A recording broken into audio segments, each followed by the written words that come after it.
Severus Snape. What can I say about him? He is one of the most loved and most hated characters of the Harry Potter series. Although we all know that true fans of the saga would say that the most hated character is, of course, Severus Snape. But I digress. Back to Snape. From the beginning of the first book, Philosopher's Stone, Snape has been an enigma Harry just couldn't crack. By the end of the sixth book, Harry Potter and the Half-Blood Prince, Harry, along with the rest of the Wizarding world, is convinced of Severus Snape's dark side when he kills Albus Dumbledore on top of the Astronomy Tower at Hogwarts. Throughout the events of the last book, Harry Potter and the Deathly Hallows, Snape is officially the right-hand man of the big baddie, Lord Voldemort himself.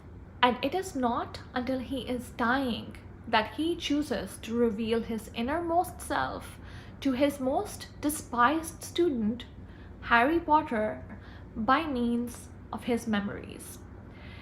These memories not only show the true innermost feelings of Severus Snape, but also crucial information Harry needs if he truly wants to end Lord Voldemort. The movies gave us an epic, heart-wrenching montage, which brought most of us to tears as Alan Rickman delivered the ultimate response, which summed up his love for Lily Potter. However, as most book adaptations go, there are a lot of details left out for creative and artistic purposes. I have no complaints of the way the movies portrayed this, except that they put in the wrong prophecy in the montage. Shall be reunited once more. Snape overheard a prophecy, but they put the wrong prophecy. There are two prophecies. But surely someone can fix that for the streaming services. But the book version of the memories holds so much detail and ties so much together that I, a longtime book fan, can go on and on about this. And I will. Just watch the miniseries. Snape left Harry a total of 20 memories which span almost his entire life. The first of these memories is of when he is a 9 or 10-year-old boy, and the last is barely a few months before he died. Each and every one of these memories hold in them details that answer questions fans have had throughout the 7-part series.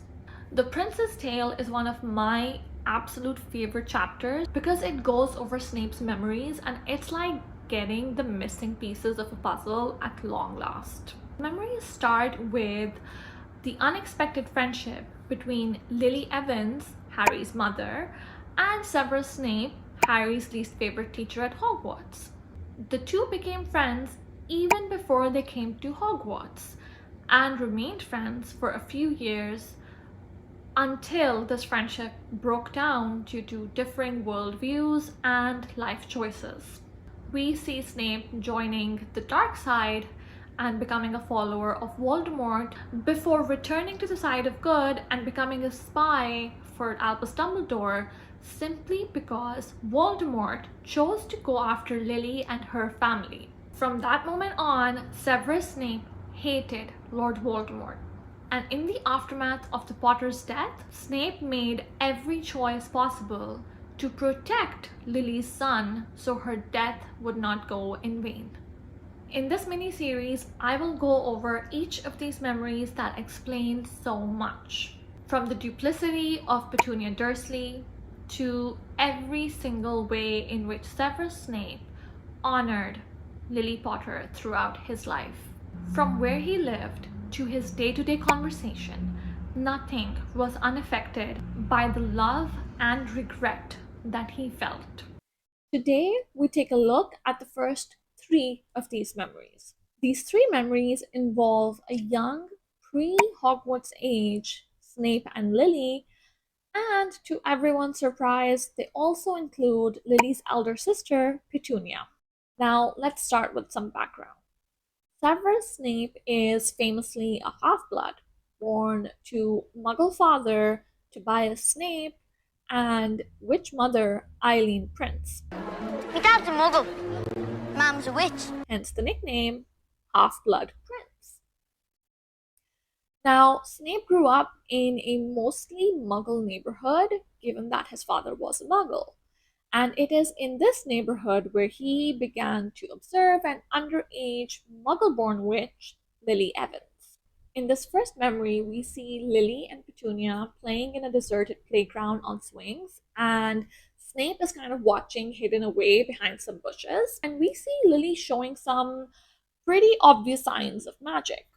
First, she jumps off the swing at the highest point, and instead of falling flat like a non-magic person would, she glides through the air and lands very gently onto the ground. We can tell that she has done this before because Petunia is very quick to tell her that she wasn't supposed to do this anymore since their mother had told her not to.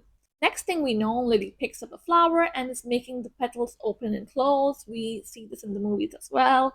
And once again, Petunia screams for Lily to stop. But then, out of curiosity, jealousy, or interest, we don't know, but Petunia asks Lily, "How are you doing all these things?" At this point, the playground is deserted except for the three children, Lily, Petunia, and Snape. So, on Petunia's question, Snape kind of sees that as an in, so he walks out from behind the bushes and tells Lily that she is a witch.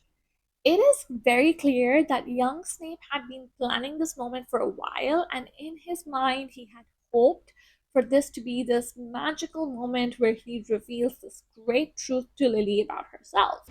You're a wizard, Harry. However, instead of being elated at the news, Lily, who has no context at this point, thinks Snape is being rather rude. How rude!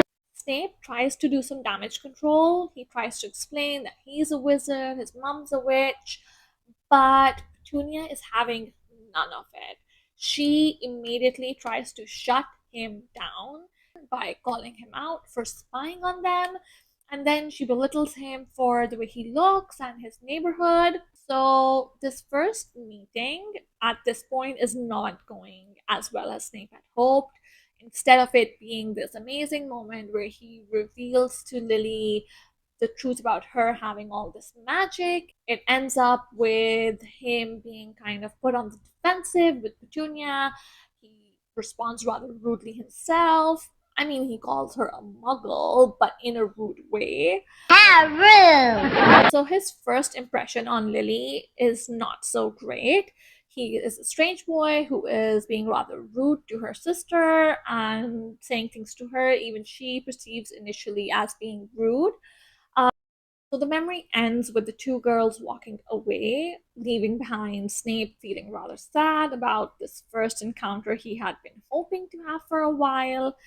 Now, before we move to the next memory, there are a few things we can note from this first memory about Lily, Petunia, and Snape. It is clear that Lily does not only have a lot of magic, but that she is aware to some extent about this inexplicable ability and she's controlling it.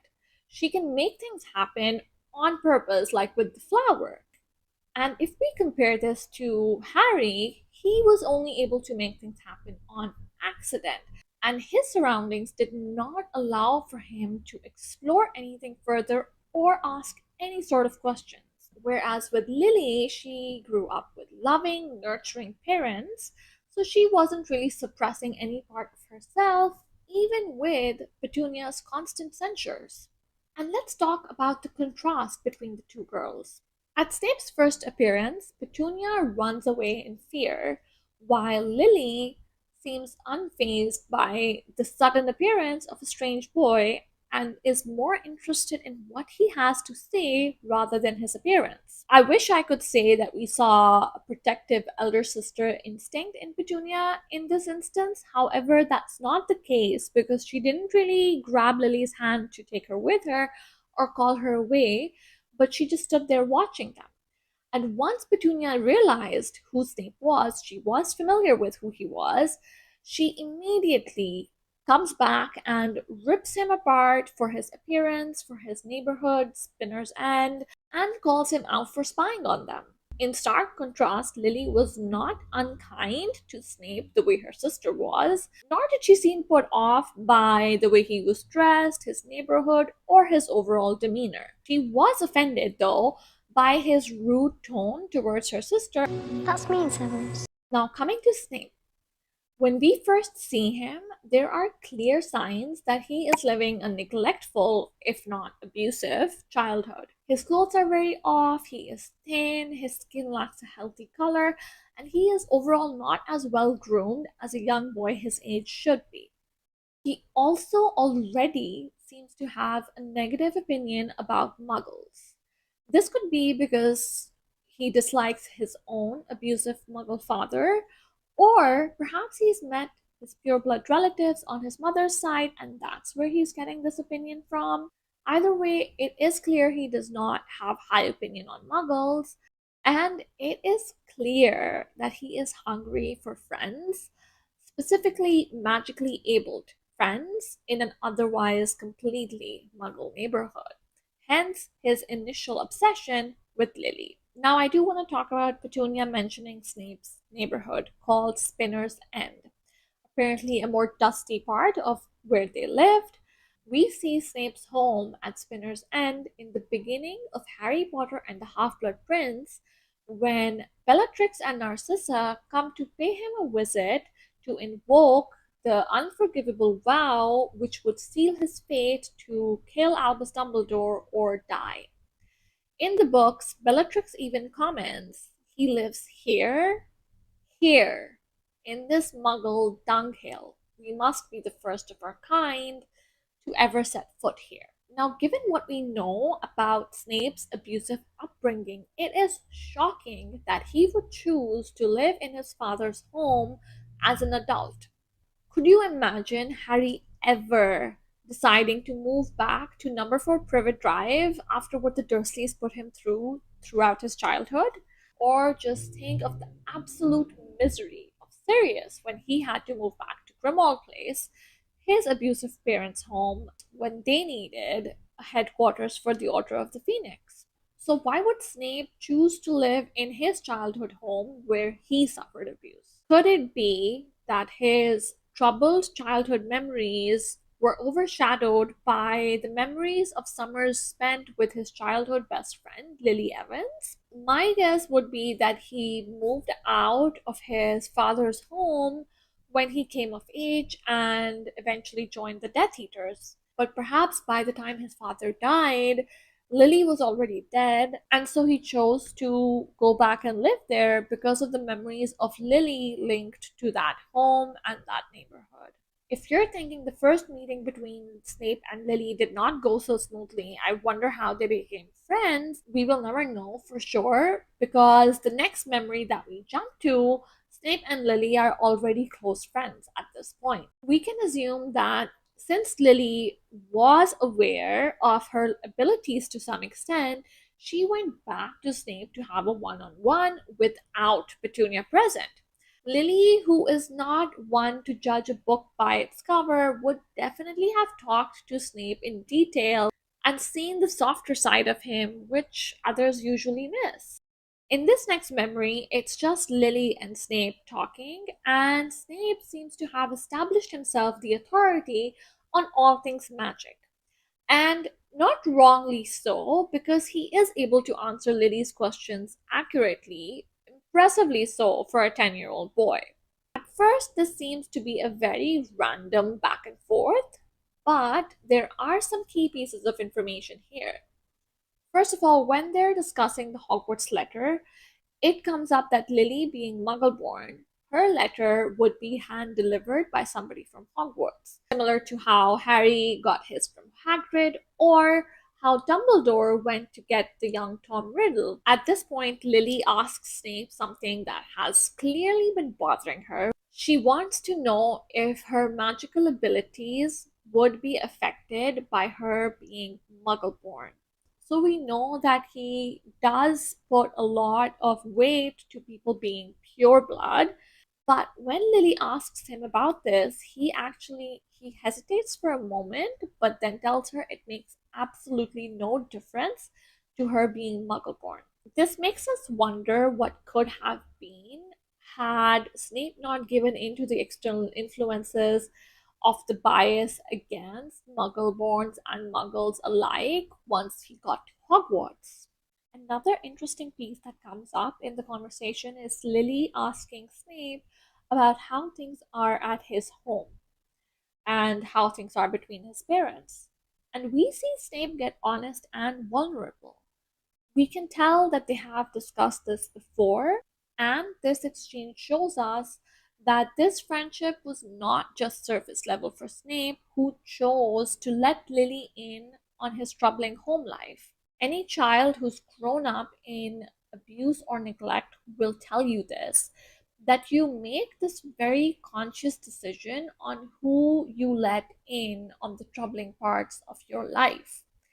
Only those who can be trusted get to know this. I would be willing to bet that the friends Snape goes on to make at Slytherin House did not get to know this side of his life. We can therefore be sure that this friendship went deep for Snape and also for Lily because she made the effort to dig deep and check in with how he was dealing with things.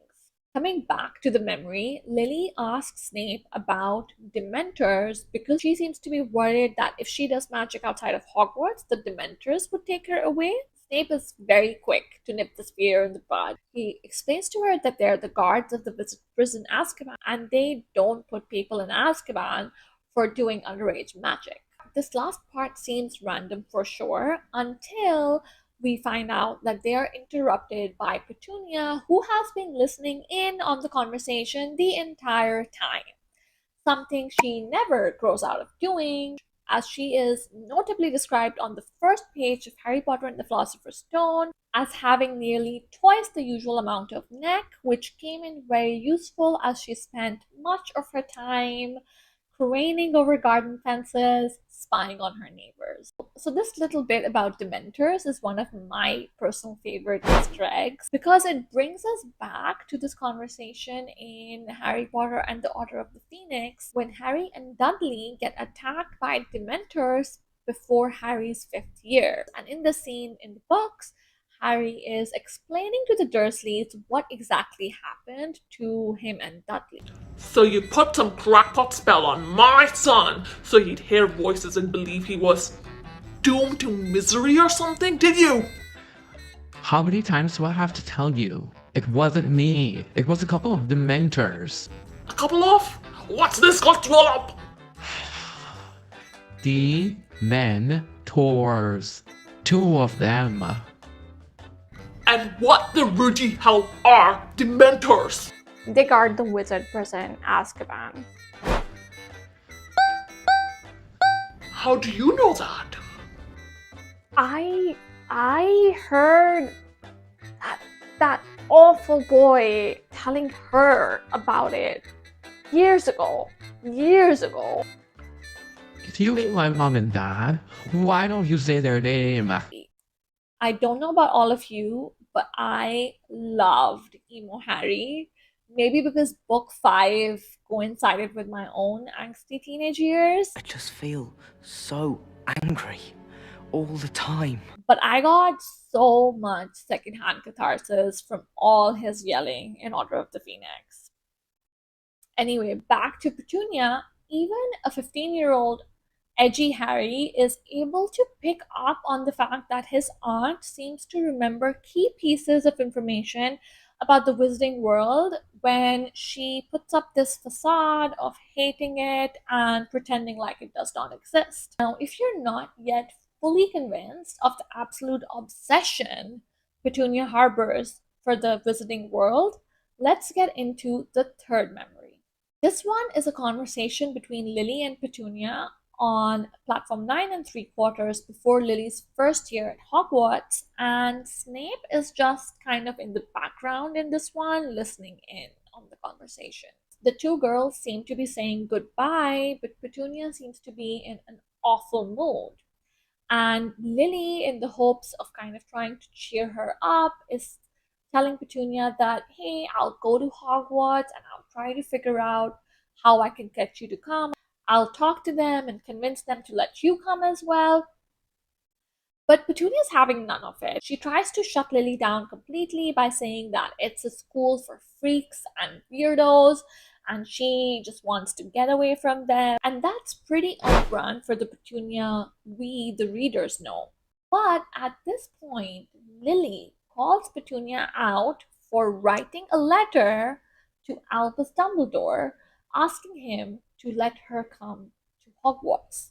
And what's more is that Dumbledore replied to Petunia explaining to her that it was really not possible for her to come to Hogwarts. Are you all ready for an Easter egg? Because this is another one. Before Harry's 6th year, Dumbledore actually came to pick him up from the Dursleys' home, and when he did that, he also came and met the Dursleys.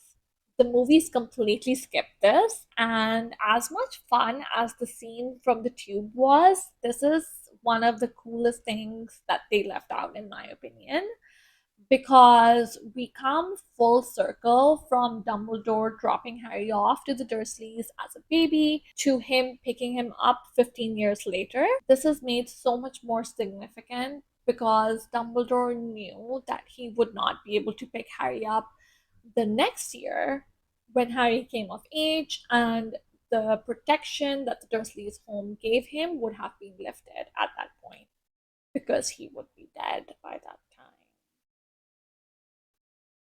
In the book, Dumbledore greets Petunia by saying, "We have corresponded, of course."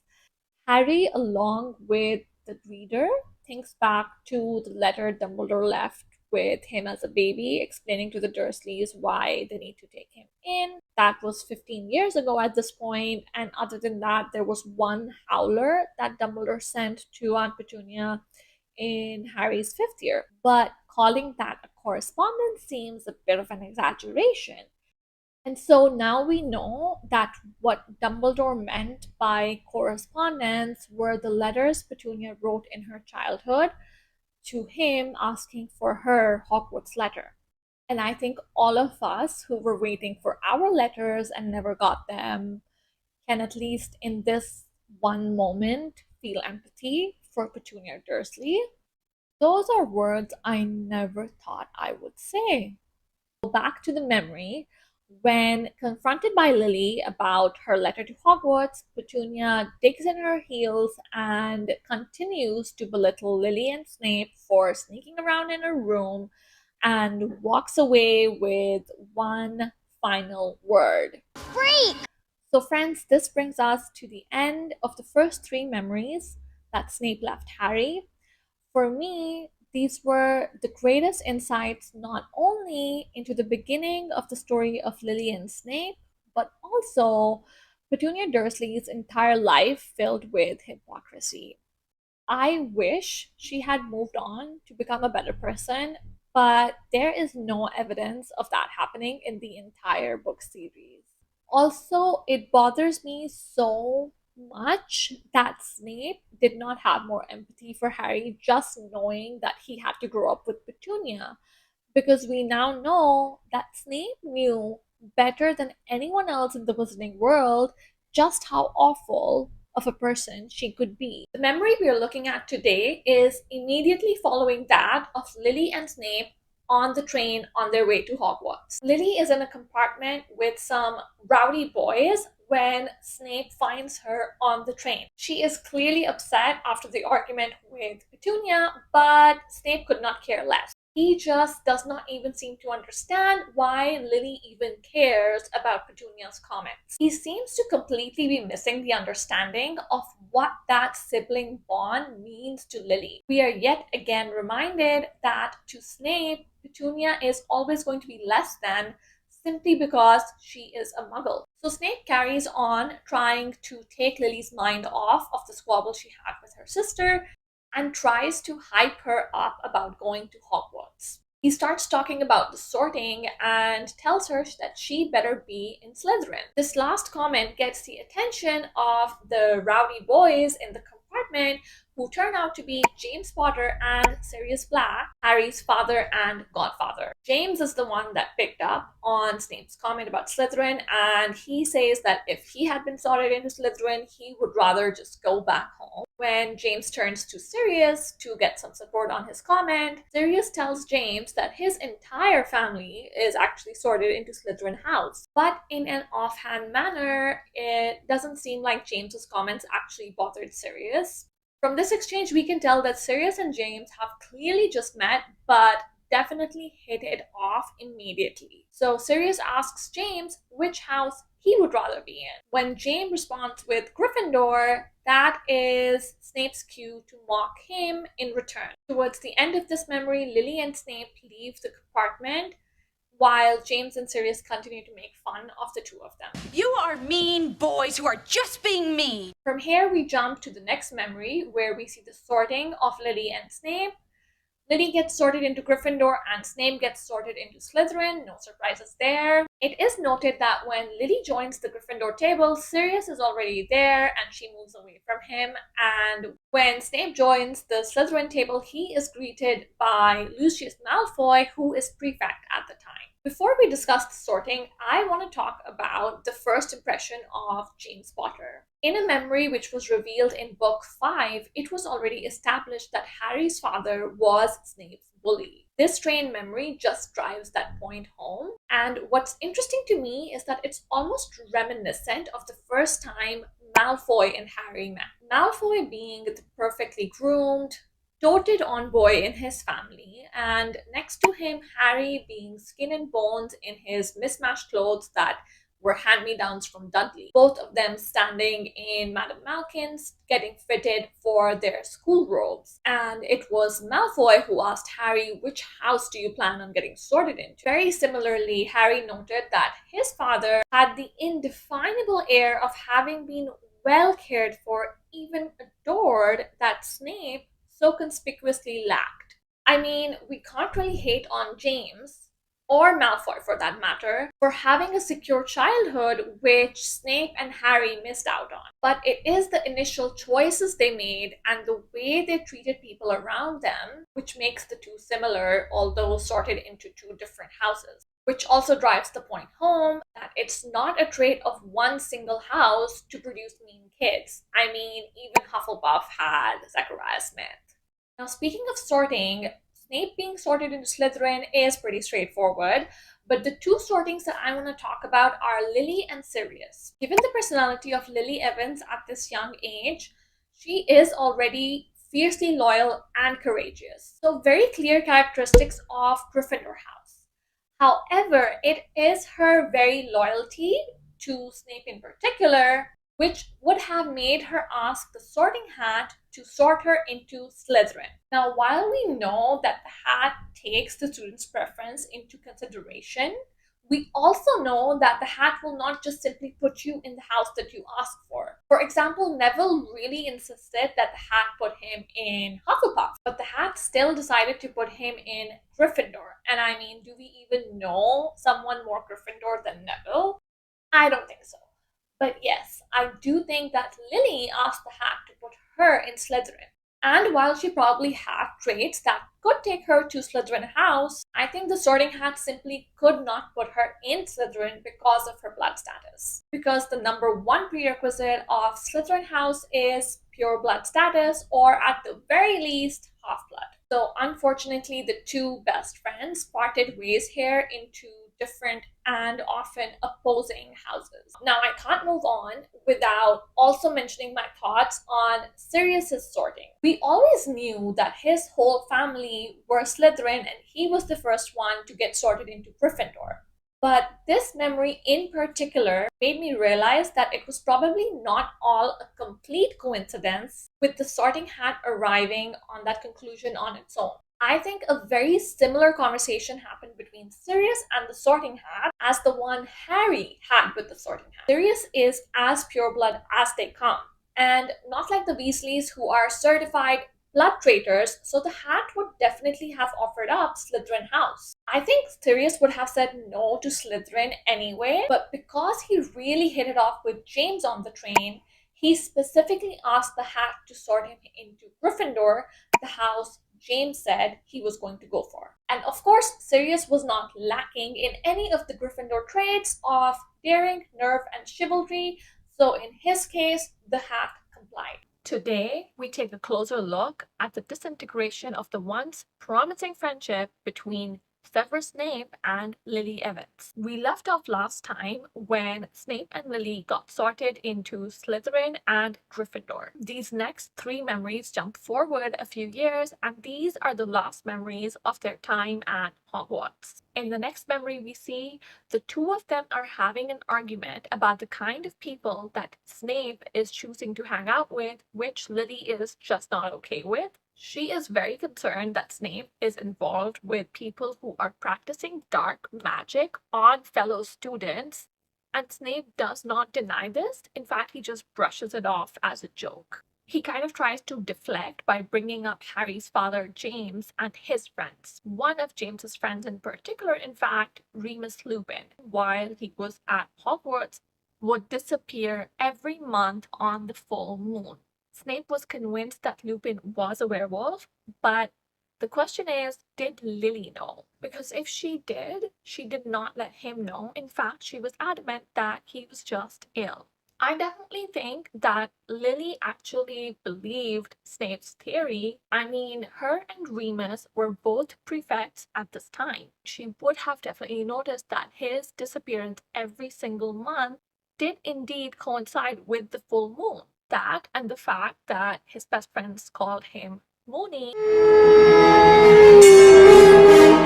It's kind of just staring you in the face at that point. Despite all the back and forth about Remus, it was actually clear that Snape's real issue was James. Since he knew James liked Lily, and we all know Snape liked Lily, he just seems to want to convince Lily that James is not that great as everybody else thinks. Lily seems unconcerned by James and is trying to explain to Severus that she is not okay with the kind of people he is hanging out with. So they're both kind of having like these two different conversations at this point. Snape is just not listening. He seems to have like this tunnel vision where he saw James as the ultimate threat, all the while ignoring what she's telling him, which is that his choice of activity and company is what is driving her away. And that's exactly what we see happening in the next memory.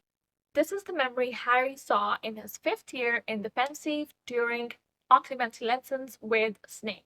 The chapter in the book was titled Snape's Worst Memory. In this memory, Harry's parents and Snape are giving their OWL finals before heading outside to the grounds, where James and Sirius decide to bully Snape, who seems to be minding his own business. It's nasty and gross, and we kind of see the worst side of James Potter in this memory, where it's kind of like two people against one. They have absolutely no remorse about what they're doing to somebody else. This is a very public humiliation, and there's a huge crowd gathering around.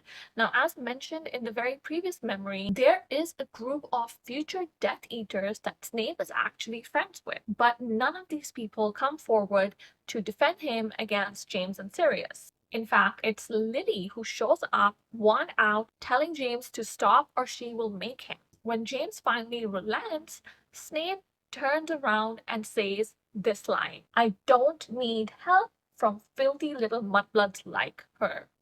What? I have read this chapter so many times, and to this day, I just don't have words for my frustration with Snape at this point. When this memory was first revealed in book 5, we didn't yet have the context of Snape and Lily's friendship. So it seemed that this was Snape's worst memory because of the very public humiliation. But with the full perspective, it's his worst memory because he lost his best friend, the love of his life, due to his own actions that day. Now, I'm not letting James off the hook for what he did to Snape, but this is about Snape and Lily. They were best friends since before Hogwarts. In fact, Snape told Lily when they were children that her being Muggleborn made no difference whatsoever. Yet, in front of the entire school, he calls her a mudblood. The worst thing you can call somebody of her birth. Why? I'll tell you why.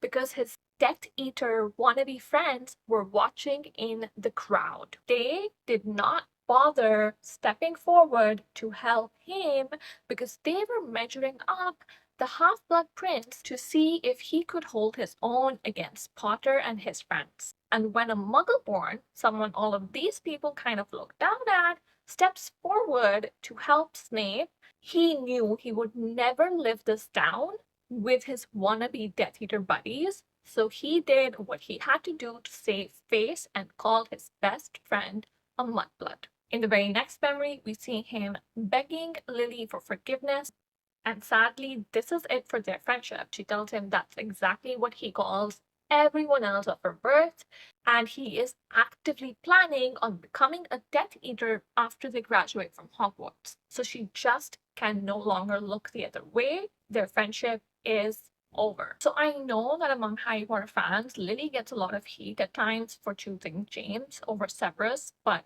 here are the facts. Snape willingly joined a movement which aimed to annihilate people of Lily's birth. And at that time he did this, he just could not comprehend what was wrong with his choice. Nothing in these memories that Snape showed Harry proves that James got between Snape and Lily. It was classic self-sabotage from Snape's own questioning decisions. And as much as I love the character arc of Severus Snape, he brought this upon himself by the choices that he made. So before moving on, let's establish a timeline. Snape and Lily started Hogwarts in 1971.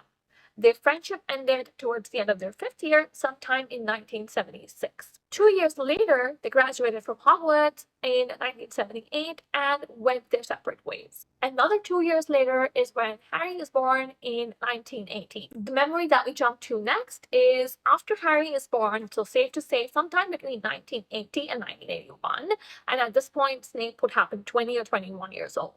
The movies make everyone look much older, but the truth is, Harry's parents, Snape, Sirius, Lupin were all much younger than they're portrayed in the movies. So really, it's just 4 years between Lily and Snape's friendship ending and Snape coming back to the right side. But I want to talk about what could have happened in those 4 years. Their last fight happened at the end of their 5th year, so Lily and Snape would have returned home after this fight. Since the two of them lived in the same neighborhood, it would be safe to assume that Snape probably tried to reach out to Lily again over the summer at least one more time. But it probably ended the same way. Lily asked him if he intended to join the Death Eaters, and when he did not deny it, there was no looking around that. The next 2 years at Hogwarts would have gone on with Snape and Lily not talking to each other at all. During this time, Snape is getting better and better at dark magic. His copy of Advanced Potion Making is proof that he was researching and creating dark spells, while Lily would have spent her time as well focusing on her studies and possibly getting closer to Remus, who was also a prefect. And in their 7th year, when she was appointed head girl along with James as head boy, she probably got close to James as well. According to Sirius and Lupin, James did start laying off of Snape, although not entirely, in their 7th year so that Lily would give him a chance. And she did. Now, upon graduating from Hogwarts, we can assume that James and Lily got married really quickly, as it is well known that during the First Wizarding War, people were getting married sooner rather than later because there was this sense of urgency with people losing their loved ones every day. So the Potters got married and joined the Order of Phoenix, while Snape joined the Death Eaters. So now at this point, Snape and Lily are actively on opposite sides of this war. I think it's safe to assume that Voldemort was recruiting fresh graduates at this point, because 1978 they graduate Hogwarts, 1980 Harry is born. So the prophecy foretelling the birth of Harry would have happened somewhere between 1979 and 1980. And we know that Snape was a known Death Eater when he overheard the prophecy, got caught by Dumbledore's brother Aberforth, but got away and went and promptly told Voldemort everything he heard. So this next memory that we jump to is after Harry is born and Voldemort has already decided that he is the chosen one and is going after him to find him and kill him. Snape knows this cannot end well for Lily, and at this point he seeks out Albus Dumbledore, prepared to forsake Voldemort so that Lily can be protected.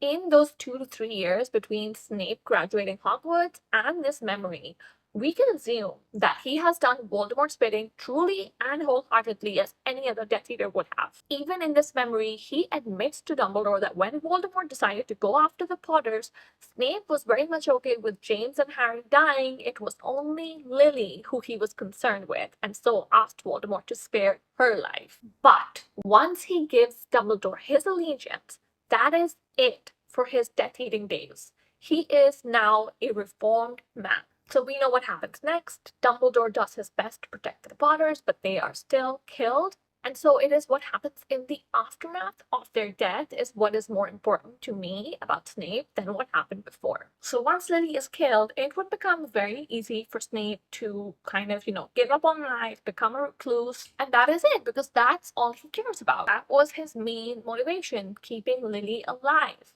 But upon Dumbledore urging him, Snape agrees to protect Harry. He helped Dumbledore with the protective enchantments over the Dursleys' home, which allowed Harry to stay safe there until his 17th birthday or until he stopped calling the place home. This is the last memory we see before Harry joins Hogwarts. So the next 10 memories are scattered over the events of books 1 through 7. So in terms of timeline alone, Snape barely spends 2 years as Voldemort's Death Eater before turning into Dumbledore's double agent spy. And in the beginning, we can assume that he would not have been part of the inner circle of Death Eaters anyway. Probably in his initiation days, he did not do some serious Death Eating. So just with that perspective, I think I can see why Harry could forgive Snape for what he did to him throughout his life and name his son after him. But you let me know in the comment section down below if you think that Snape can be forgiven for his meanness to Harry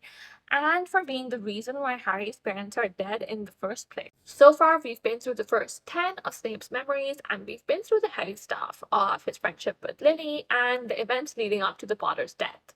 Now we jump forward 10 years to when Harry joins Hogwarts. 10 years, the Wizarding World has been at peace, and Snape has had that time to get over the pain and guilt of losing his childhood best friend and the love of his life. He's sworn to protect her child, but as he lays eyes on an 11-year-old Harry for the first time, all he can see is that he is a spitting image of his father, Snape's childhood bully. Things could have gone a lot differently had Snape been able to see past Harry's appearance and actually gotten to know him. It also does not help matters that almost immediately upon joining Hogwarts, Harry proves that he is truly his father's son by being the best flyer Hogwarts has seen in a long time. He looks like James Potter, he flies like James Potter, so Snape linked all of the negative characters of James with Harry upon first sight. Possesses no measurable talent. His arrogance rivals even that of his father, and he seems to relish his fame. So in the memories, we get Snape's first impression of Harry, and then we jump forward 4 years to Harry's 4th year. At the end of this year, Voldemort returns to power, and throughout this year leading up to Voldemort coming back to full power, there were whispers among the Death Eaters that their dark mark was getting stronger. Harry even sees Karkaroff, an ex-Death Eater, showing his mark to Snape. In the memory, Snape and Dumbledore are discussing the situation and the fact that Karkaroff intends to flee if Voldemort returns. The context of all of this is that Karkaroff turned his back on the remaining Death Eaters and gave away as many names as possible to the Ministry to bargain an early release for himself from Azkaban. Snape's situation is not that different from Karkaroff because he too is a Death Eater who got away scot-free and so would probably suffer the consequences of his actions should Voldemort return. So in this memory, before Voldemort comes back, Dumbledore asks Snape what his plans are if Voldemort is to come back to power. Without a moment's hesitation, Snape confirms to Dumbledore that he has absolutely no plans to flee and will be facing Voldemort head-on should he return. This speaks to the courage of Severus Snape, while any other person in the Wizarding World, except for very, very few people, would shake in their boots just thinking of Voldemort's return, let alone if they think they may have to directly answer to him. But Snape needed no convincing to not run for his life and return to Voldemort and lie to his face while working for the Order. At the end of the Goblet of Fire, there's this moment where they're in the hospital wing and Dumbledore asks Snape to return to Voldemort in not so many words. And so we see Snape just moments before he returns to Voldemort for the first time after 13 years. At that point, there is a very high possibility that Voldemort would not even give Snape a chance to speak before he kills him. But Snape goes anyway. This is what makes him the bravest man Harry knew. See, his own father, James, and Sirius for that matter, were both incredibly brave men. The night he was killed, James stood in front of Voldemort without a wand and did not run. Sirius came to the Ministry the night he died, knowing there was every chance that he either gets killed by a Death Eater or, even worse still, is handed over to the Dementors for a kiss. But he went anyway. But for both James and Sirius, it was Harry's life on the line, and they loved Harry. Even Lily was given a choice to live, but it was no choice at all. When it comes down to your son's life being on the line, most mothers would have made the exact same choice. Snape, however, did not love Harry. He loved no one. The only person he loved died a long time ago at this point. And yet, here he was, ready to keep going up against the evil that killed her.